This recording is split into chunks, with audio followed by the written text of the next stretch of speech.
Аз съм Краси. Бях в 7-ми клас и скоро трябваше да завърша.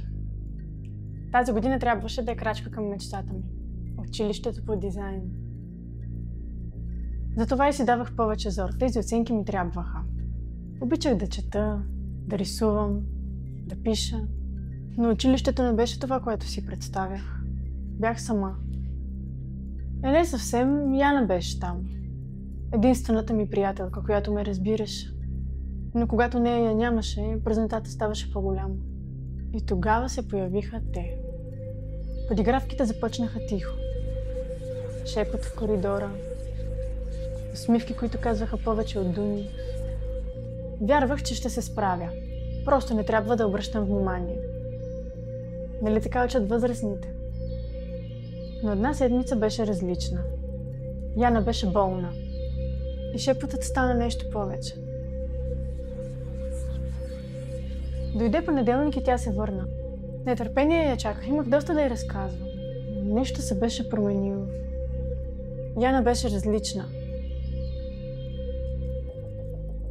Как може да си толкова смотана, Краси? Това беше името на групата. Снимки, коментари, колажи.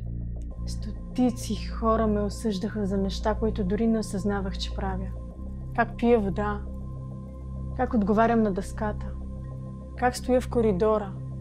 Светът ми се разпадна. Избягах. Нямаше значение къде, просто далеч. Затворих се вкъщи и започнах да скролвам снимките и коментарите. Пак и пак и пак. Чувствах се напълно безпомощна. Все едно нямах изход от тази ситуация.